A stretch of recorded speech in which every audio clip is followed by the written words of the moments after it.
जय हिंद मेरे प्यारे साथियों, मैं Ram Kumar genius coaching centre के ऑनलाइन प्लेटफॉर्म लाखा पर आपका तहे दिल से स्वागत करता हूं। आज मैं हिंदी में नेक्स्ट क्लास लेके आया हूं। इससे पहले मेरी 2 क्लास हो चुकी हैं जिसमें आपका वर्णमाला चैप्टर कंप्लीट हो चुका है और वर्णमाला में थोड़ा सा ही रह गया है। जो वर्णमाला के क्वेश्चन आंसर मैं कराऊंगा तो वहां भली भांति से इज्जत से कराऊंगा। तो मैंने आपको आज बात चलेगी शब्द विचार पर। आगामी जिसमें परीक्षाओं में हिंदी आती है उसमें अगर इस टॉपिक से कोई क्वेश्चन बनता है तो मैं वादा करता हूं वो आपका क्वेश्चन यानी बाहर नहीं जाएगा, इसके अंदर रहेगा। आपको विश्वास करके क्लास के अंत तक बने रहना है। एक क्लास तो आपको अच्छी लगनी है अगर आपने मन से देखी पूरी तरीके से तो ठीक है मेरे प्यारे दोस्तों। तो बगैर देरी करे हुए मैं आ जाता हूं क्लास में। चलिए आ जाते हैं। तो देखिए, मैंने आपको पिछली वीडियो में मैं थोड़ा सा आपको बता चुका था, तो चलिए मैं थोड़ा पीछे से लेके चल रहा हूं। तो मैंने आपको बताया था व्याकरण। व्याकरण को पढ़ने की 3 विधि बताई थी मैंने। व्याकरण को कितने विधियों से पढ़ा जा सकता है, व्याकरण होता क्या है, शुद्ध ढंग से बोलना, उच्चारण करना, लिखना, पढ़ना आदि, यही क्या है आपका व्याकरण है। और व्याकरण को पढ़ने की मैंने आपको पिछली वीडियो में 3 विधियां बताई थी। कितनी? 3 विधि बताई थी। 3 विधि से इसको पढ़ा जा सकता है। तो मैंने 3 विधि में मैंने सबसे पहले आपका क्या लिया था वो आपको जिससे सारी चीजें मैं आपको बताने वाला हूं फिर पुनः से। ठीक है मेरे प्यारे दोस्तों। तो अब यहाँ पे मैं पहली चीज आपको मैं बताऊं तो पहले मैंने क्या बताया था, आपका वर्ड विचार बताया था। वर्ड विचार। अब वर्ड विचार जो होता है वो क्या होता है, और वर्ड विचार मैंने आपको पिछली वीडियो में बता दिया। वर्ड विचार का ही पार्ट है आपका वर्णमाला। क्या है? वर्णमाला। तो ये वर्णमाला आपका कंप्लीट हो चुका है और जिसमें कुछ रह गया है वो क्वेश्चन आंसर में जब कराए जाएंगे नेक्स्ट वीडियो में कल, तो उसमें इस चीज को मैं रखूंगा। मैं ये कह रहा हूं कि 2 टॉपिक कंप्लीट होने के बाद दोनों के क्या हो क्वेश्चन आंसर कराए जाए और जो बचेगा वो मैं वहां रख दूंगा उसको। ठीक है। तो अब यहाँ पे अगली बात क्या आती है, शब्द विचार की आती है। तो अगला आपका क्या होता है, शब्द विचार। और अगला आपका क्या होता है मेरे भाई, वर्ड विचार होता है। वर्ड विचार, वो सॉरी वाक्य विचार। वाक्य विचार। इतनी बात आपको इज्जत से समझ में आई है। तो मैं ये कह रहा हूं कि शब्द विचार होता क्या है कि 2 या 2 से अधिक अक्षरों के सार्थक मेल को शब्द विचार कहते हैं। क्या बताया मैंने? 2 या 2 से अधिक अक्षरों के सार्थक मेल को क्या कहा जाता है? शब्द कहा जाता है। तो मैं यहां लिख सकता हूं कि 2 या 2 से अधिक अक्षरों के सार्थक मेल को 2 या 2 से अधिक 2 या 2 से अधिक अक्षरों के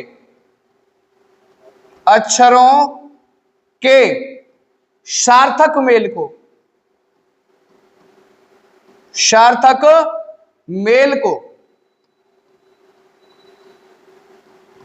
क्या कहते हैं मेरे भाई? शब्द कहते हैं। क्या कहते हैं? शब्द कहते हैं। जैसे मैं आपको बताना चाहूं अधन ज, तो इसका क्या बनेगा? आज। अब इसको जा को मैं पहले लिख लेता, आ को बाद में जा। जा क्या होता है? जा होता है जा। आ क्या होता है? ठीक है। तो इस तरीके से यानी मुझे क्या लिखना पड़ेगा? सार्थक मेल लिखना पड़ेगा। तू क्या कहलाएगा? शब्द कहलाएगा।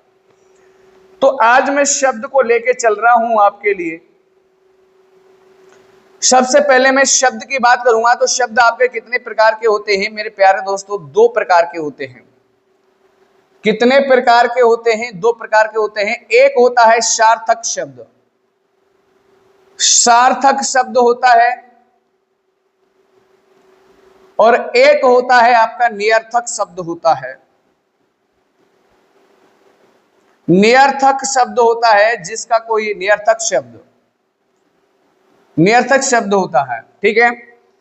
अब मैं कह रहा हूं कि सार्थक शब्द होता क्या है और निरर्थक शब्द क्या होता है। तो मैं आपको बताऊं कि सार्थक शब्द वे शब्द जिनका कोई अर्थ स्पष्ट होता है उन्हें सार्थक शब्द कहते हैं।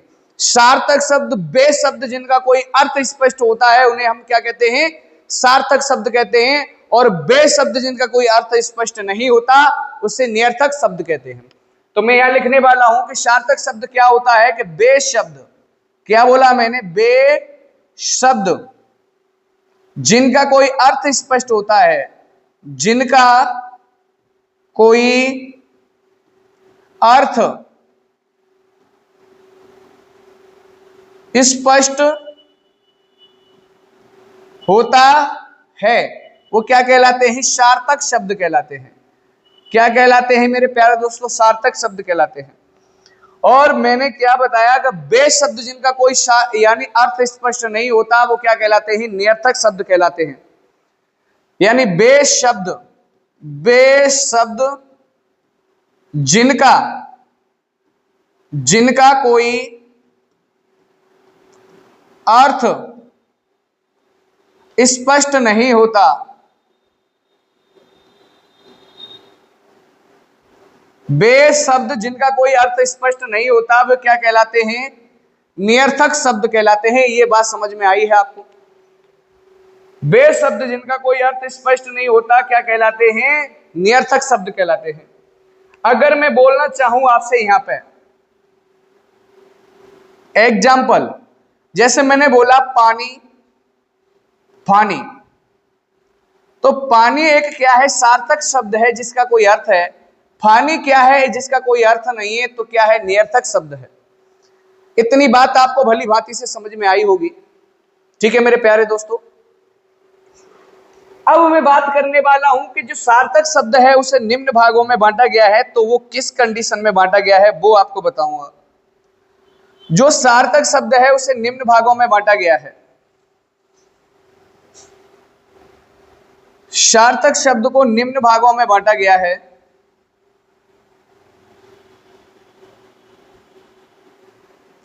सार्थक शब्द को सबसे पहले मैं बात करना चाहूं सार्थक शब्द को निम्न भागों में से, तो सार्थक जो शब्द होता है कि बनावट, बनावट या व्युत्पत्ति के आधार पर, व्युत्पत्ति के आधार पर, बनावट या व्युत्पत्ति के आधार पर,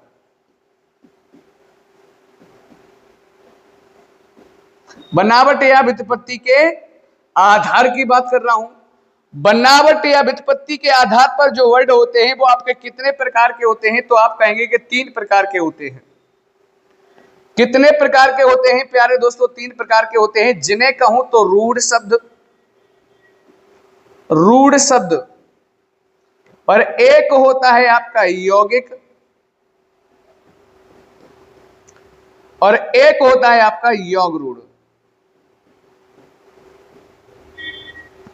ये बात समझ में आई होगी। अब मैं लिखने वाला हूं अगला प्रयोग के आधार पर, अगले बात करने वाला हूं प्रयोग के आधार की, प्रयोग के आधार पर। प्रयोग के आधार पर कितने प्रकार के होते हैं आप देखेंगे जिससे, तो प्रयोग के आधार पर सबसे पहली बात मैं करूं कि आपसे संज्ञा की, संज्ञा, संज्ञा शब्द की बात करता हूं। अगली बात संज्ञा के बाद यानी सर्वनाम, सर्वनाम, सर्वनाम शब्द, और अगली बात करूं मैं विशेषण, और अगली बात मैं करूं क्रिया, और अगली बात मैं करूं क्रिया विशेषण।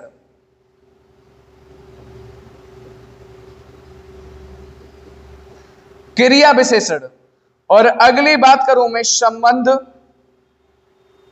संबंध बोधक, अगली बात करूं मैं विस्मयादि बोधक,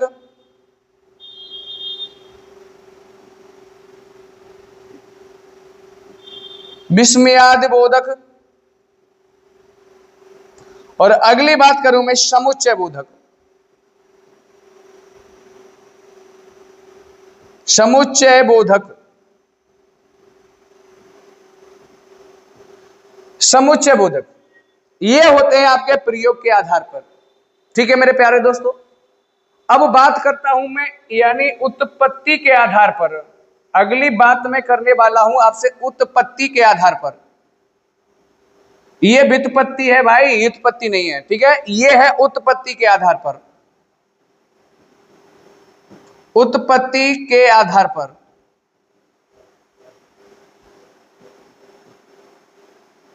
उत्पत्ति के जो आधार पर आपके वाक्य होते हैं,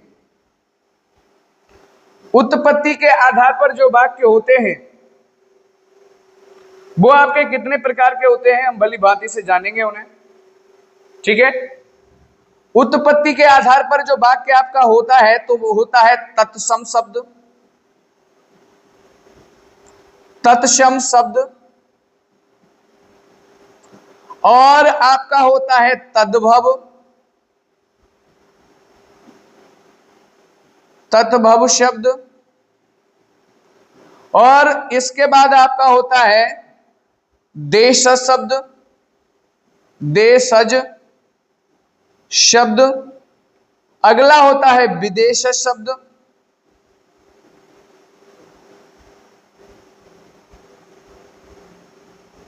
और अगला होता है आपका शंकर शब्द।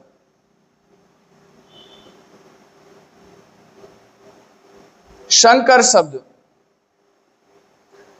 तत्सम तद्भव देश विदेशर, और क्या होता है आपका शंकर शब्द होता है। अब अगली बात मैं करूं अर्थ के आधार पर कितने प्रकार के वाक्य होते हैं आपके, अर्थ के आधार पर। अगली बात मैं करने वाला हूं अर्थ के आधार पर, अर्थ के आधार पर। अर्थ के जो आधार पर आपके होते हैं वो कितने प्रकार के वाक्य होते हैं, मैं भली भांति से आपको बताऊंगा। तो अर्थ के आधार पर आपके वाक्य होते हैं, देखो पर्यायवाची, पर्यायवाची शब्द, पर्यायवाची शब्द। अगले होते हैं आपके विलोम शब्द, अगले होते हैं आपके एकार्थी शब्द,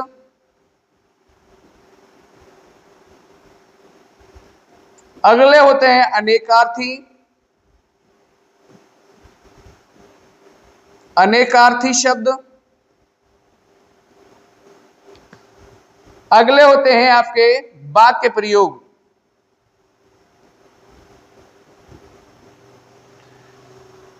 ठीक है,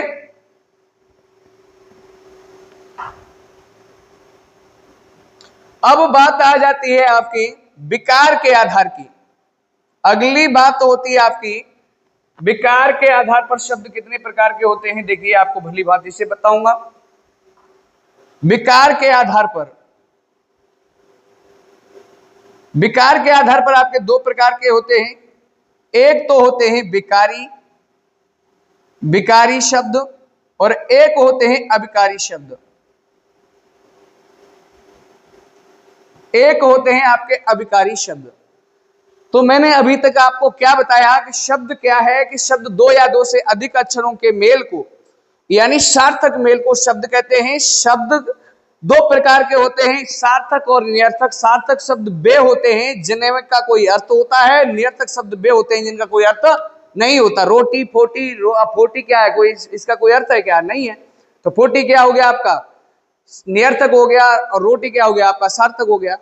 अब सार्थक शब्दों को निम्न भागों में बांटा है। उसमें मैंने पहले आपको बताया बनावट या व्युत्पत्ति के आधार पर। बनावट या व्युत्पत्ति के आधार पर तीन प्रकार के होते हैं, रूढ़, यौगिक, योगरूढ़।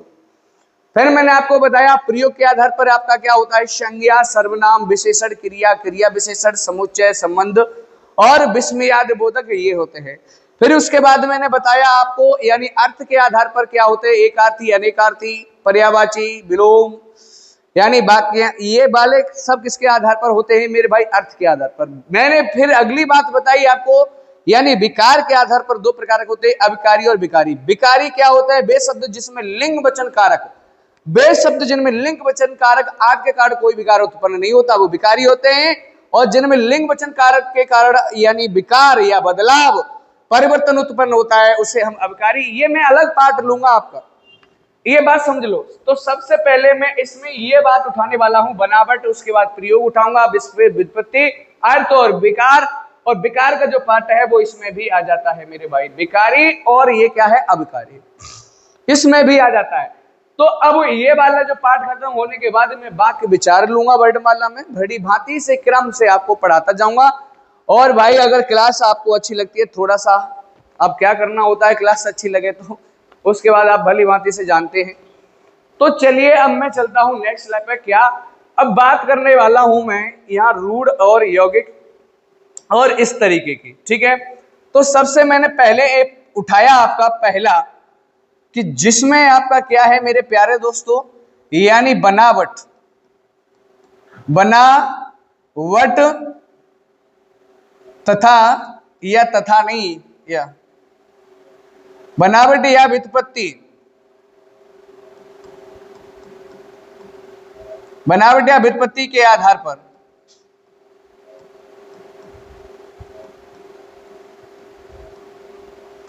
बनावट या व्युत्पत्ति के आधार पर, बनावट या व्युत्पत्ति के आधार पर शब्द कितने प्रकार के होते हैं मैं पीछे बता के आ रहा हूं, अब उसको डिटेल से पढ़ता है। कितने प्रकार के होते हैं, तो 3 प्रकार के होते हैं।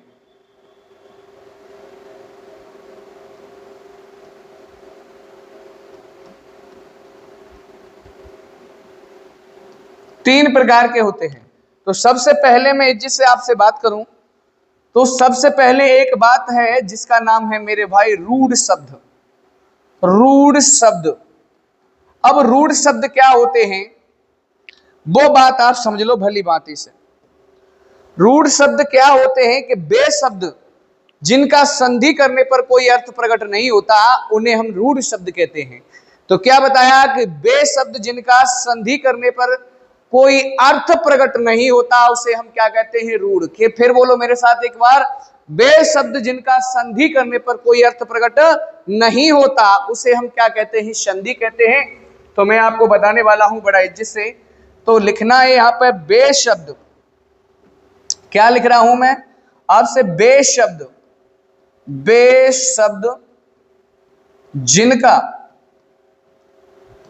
संधि करने पर, संधि करने पर कोई अर्थ प्रकट नहीं होता, कोई अर्थ प्रकट नहीं होता उसे रूढ़ शब्द कहते हैं,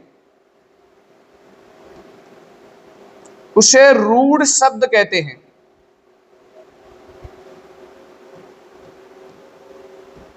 ये बात आपको भली भांति से समझ में आई होगी। अगर जैसे मैं बताना चाहूं, ठीक है, राम लिख दिया, ये किसी का नाम का अर्थ स्पष्ट कर रहा है। जैसे मैंने रा अलग लिख दिया, मां अलग लिख दिया, तो इसका कोई अर्थ है क्या, नहीं है। अगर मैंने यहां पे आज लिख दिया तो आ को अलग किया मैंने, जा को अलग कर दिया, इनका, इसका और इसका, इसका और इसका कोई अर्थ निकला क्या, नहीं निकला, ना आ का ना जा का, ज का। अगर मैंने यहां कल लिख दिया तो कल को अलग और ल को अलग, ना इसका अर्थ है और ना ही इसका अर्थ है। तो क्या बताया, बे शब्द जिनका संधि करने पर कोई अर्थ प्रकट ना हो क्या कहलाते हैं, रूढ़ शब्द कहलाते हैं। इतनी बात आपको जिसे समझ में आई होगी मेरे प्यारे दोस्तों। अगली बात मैं कहना चाहूं आपसे, अगली बात मैं कहना चाहूं आपसे कि रूढ़ शब्द के बाद में, अब रूढ़ शब्द के बाद में, ठीक है, अब आता है आपका यौगिक। यौगिक आता है आपका यौगिक शब्द। अब यौगिक शब्द क्या होते हैं मैं आपको भली भांति से बताऊंगा। यौगिक शब्द क्या होते हैं, तो मैं कहने वाला हूं कि बे शब्द, बे शब्द जिनका, बे शब्द जिनका संधि करने पर,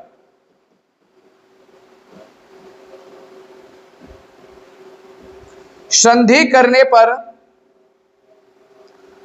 अर्थ स्पष्ट होता है, अर्थ स्पष्ट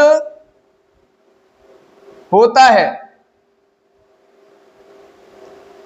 उन्हें क्या कहते हैं भाई? यौगिक शब्द कहते हैं, यौगिक शब्द कहते हैं। ये बात आपको भली भांति से समझ में आई होगी। तो मैं क्या कह रहा हूं कि बे शब्द जिनका संधि करने पर अर्थ प्रकट हो वे क्या कहलाते हैं? रूढ़ शब्द कहलाते हैं। तो जैसे अगर मैं एग्जाम्पल आपको बताना चाहूं मेरे प्यारे दोस्तों, चलिए इसको नहीं, इसका इस्तेमाल करते हैं। बे शब्द जिनका संधि करने पर अर्थ प्रकट हो वो क्या कहलाते हैं? रूढ़ शब्द कहलाते हैं। जैसे मैंने लिखा गौशाला, अगर मैं इसका संधि करूं तो गोधनशाला, यानी गौ माने क्या हो गया मेरे भाई? गाय हो गई, और शाला माने क्या होता है? रहने का स्थान, यानी निकेतन बोल सकते हो या आलय। तो दोनों का अर्थ स्पष्ट हो गया संधि करने पर, तो ये क्या हो गए मेरे भाई? यौगिक हो गए। तो यही तो कहा था कि बे शब्द जिनका संधि करने पर कोई ना कोई अर्थ प्रकट होता है उसे हम क्या कहते हैं? यौगिक कहते हैं। दूसरी बात मैं कहूं आपसे, राजपुत्र, राजपुत्र, तो बात ये सी है कि राजा का क्या होगा मेरे भाई? ये पुत्र होगा, यानी राजपुत्र जिसे बोले तो राजा का पुत्र। अलग अलग इनका संधि करने पर क्या अर्थ प्रकट हो रहा है? बेधन ज्ञान, बेधन ज्ञान, बेधन ज्ञान, इनका भी क्या हो रहा है? अर्थ स्पष्ट हो रहा है। और भी बताऊं आपको, विद्यालय, विद्यालय, विद्याधन आलय, विद्याधन आलय, ये विद्या हो गई, और यानी विद्या को पढ़ने का स्थान। तो बे शब्द जिनका संधि करने पर अर्थ प्रकट होता है क्या कहलाते हैं मेरे भाई? रूढ़ शब्द कहलाते हैं। अगली बात मैं आपको बताना चाहूं, अगला जो तीसरा नंबर का होता है वो क्या होता है मेरे भाई? योग रूढ़ होता है, योग रूढ़ शब्द। अब योग रूढ़ जो शब्द होते हैं, योग रूढ़ जो शब्द होते हैं वो क्या होते हैं? मैं कह रहा हूं कि बे शब्द जिनका विग्रह करने पर, बे शब्द जिनका विग्रह करने पर, मैंने क्या बोला कि बे शब्द जिनका विग्रह करने पर एक तीसरा अर्थ स्पष्ट होता है जिसे हम क्या कहते हैं भाई? यानी योग रूढ़ शब्द कहते हैं। तो लिख लेंगे भली भांति से यहां, बे शब्द, बे शब्द जिनका विग्रह करने पर, विग्रह करने पर एक तीसरा अर्थ स्पष्ट होता है, एक तीसरा अर्थ स्पष्ट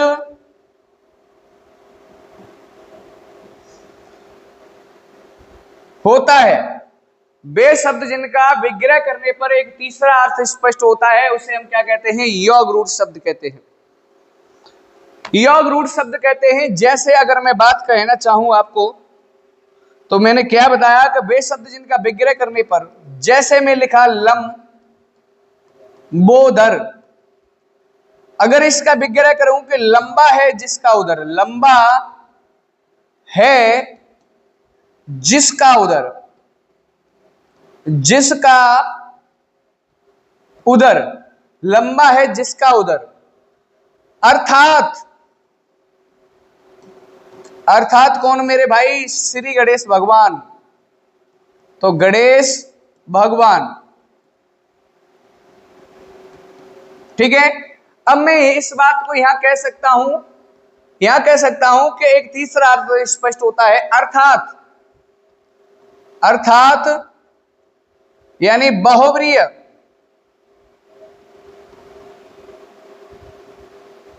बहुब्रीहि समास के सभी एग्जाम्पल, के सभी उदाहरण किसके अंतर्गत आएंगे मेरे भाई? यानी योग रूढ़ के अंतर्गत आएंगे। जैसे मैं कहूं दशानन, दशानन यानी दशानन, 10 हैं जिसके मुख, जिसके मुख अर्थात रावण। तो भाई जिनका विग्रह करने पर एक नया अर्थ स्पष्ट होता है उसे हम क्या कहते हैं? कि तीसरा अर्थ स्पष्ट होता है उसे हम क्या कहते हैं? बहुब्रीहि समास कहते हैं। तो बनावट और व्युत्पत्ति के आधार पर आपके शब्द पूरी तरीके से खत्म होते हैं। अब आ जाते हैं, यहां पर नजर डालते हैं। अब यहां पर देखना चाहेंगे कि अब क्या लेने वाले हैं कि प्रयोग के आधार पर। प्रयोग के आधार पर क्या होता है? आपका संज्ञा होती है। तो अब संज्ञा नेक्स्ट वीडियो में लेंगे मेरे भाई, यहां तक समय ज्यादा हो रहा है। तो हम लेते हैं आपसे विदाई। जय हिंद, जय भारत। मिलते हैं नेक्स्ट वीडियो में नए जोश, नए सोच के साथ में।